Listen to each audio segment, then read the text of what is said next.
It's Monday, March 9th, 2009. I'm Will, Rob's on assignment, and you're watching Political Lunch. Welcome back to Political Lunch, where we serve up a well-balanced meal of political news from across the country. Today we start with a clip from last week that didn't make it across the wires in time for Friday's show, but it's just too good to ignore. In a case study of what can go wrong with overly managed political stagecraft, Secretary of State Hillary Clinton met last week with Russian Foreign Minister Sergei Lavrov for a photo op, during which Clinton presented the top Russian diplomat with a gift. Playing off of Vice President Joe Biden's comment that the new administration plans to, quote, push the reset button when it comes to U.S.-Russian relations, Clinton gave Lavrov a toy button with the word reset printed on it. Now, as if that wasn't weird enough, apparently the State Department linguistics team didn't get the translation quite right. Here's the clip. Represents what President Obama and Vice President Biden and I have been saying, and that is, we want to reset our relationship. And let's do it together. So we will do it together, okay? Thank you very much. You're very welcome. We worked hard to get the right Russian word. Do you think we got it? You get it wrong. I got it wrong. It should be перезагрузка.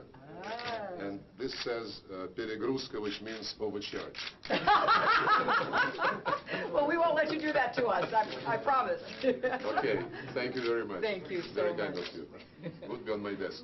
Now, language difficulties aside, the unintentional joke here is obvious. We're giving a big red button to the Russians? Now, joking aside, the meeting last week between U.S. and Russian diplomats was a good start, but experts say there's a lot of hard work ahead if the Obama administration truly plans to reset relations with that country.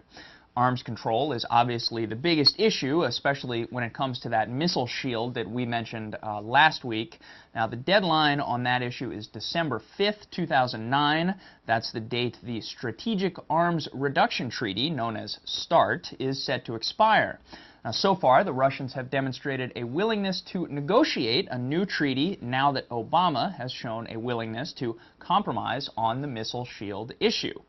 Next up today, another issue on which President Obama has signaled a definitive policy shift: stem cell research. President Bush, of course, had made a ban on federal funding for stem cell research a hallmark item on his pro-life agenda. But today, President Obama overturned that ban, announcing that he's made federal funds available for broader research on embryonic stem cells because, in his words, medical miracles don't happen by accident. Embryonic stem cells are the so-called master cells that can morph into any other type of cell, and scientists hope they can harness that power to treat illnesses ranging from diabetes to spinal cord injury and even Parkinson's and Alzheimer's. From medicine to technology now, over the weekend it was announced that the government's coordinator for cybersecurity programs has quit, in protest apparently over the National Security Agency's grip on cybersecurity information. Rod Beckstrom had been tasked with coordinating the government's cybersecurity programs, but he said that task was impossible due to the NSA's monopoly on information regarding threats to the U.S. computing infrastructure. The NSA is part of the Department of Defense, and Beckstrom says that it's a mistake and, quote, a threat to our democratic processes to have one agency, especially a military agency, in charge of all cyber monitoring and security efforts. Now, the White House responded that they're reviewing the cybersecurity program, which is currently a part of the Department of Homeland Security. Finally today, how well do you know the freshman members of the 111th Congress? Probably not very well. For instance, did you know that Louisiana Congressman John Fleming is a karate black belt, or that Senator Mark Warner was an early investor in the cell phone giant Nextel? Well, we didn't know those things either, but today you can brush up on your incoming congressperson trivia at CNN.com with their handy quiz.